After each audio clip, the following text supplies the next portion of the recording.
hamono aminareo hatrany ny fahasoavan'i Jesosy Kristy Tompontsika ry havana. Amen. Mivavaka isika.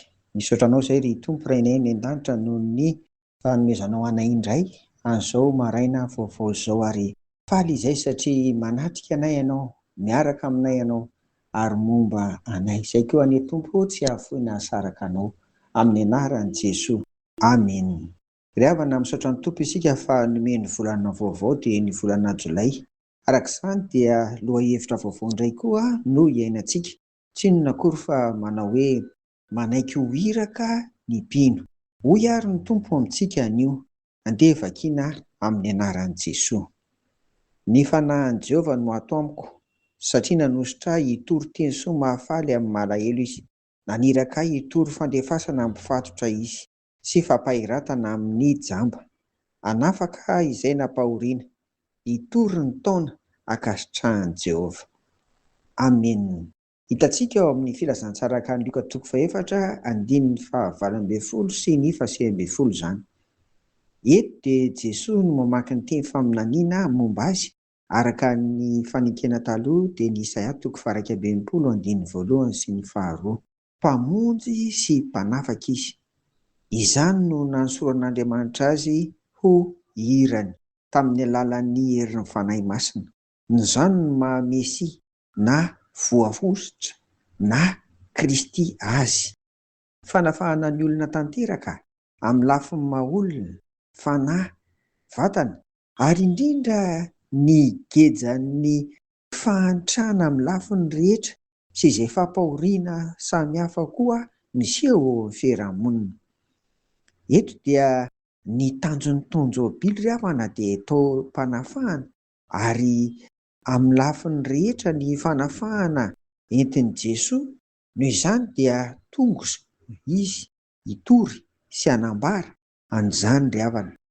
Raha atoa izany isika mandinika dia izao, tena nofidiana manokana ity andin-tsoatra masina ity ampiandohana izao resaka momba ny iraka izao, satria tsy hanaiky sy tsy havita niraka ampanaovin'Andriamanitra isika raha tsy ireto antony roa ireto farafahakeliny.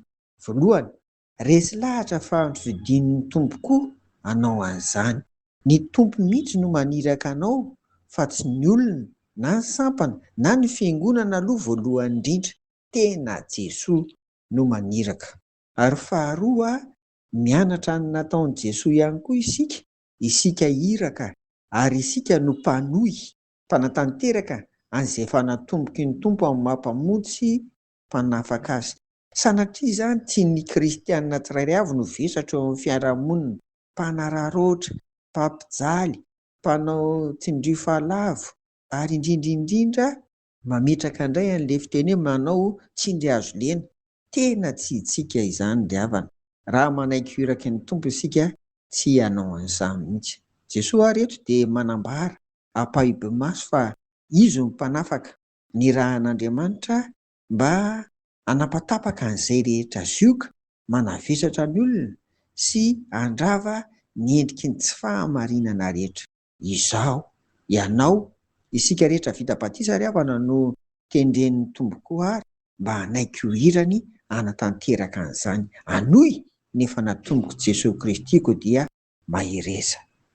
Amen. Mivavaka isika. Tompo, ndreto ary izay tefeo amboary mba ho iraka ao tokoa, ka hanohy izay efa asa-panafahana, famonjena nataon'i Jesosy mba hanafahanay ny hafa sy izay voageja, voafatotra, mijaly, indrindra ny tsy mahalala anao. Fanirianay izany Tompo ka dia ampio ary izay amin'ny anaran'i Jesosy. Amen. Ho aminareo fiadanan'i Jesosy ry havako. Amen.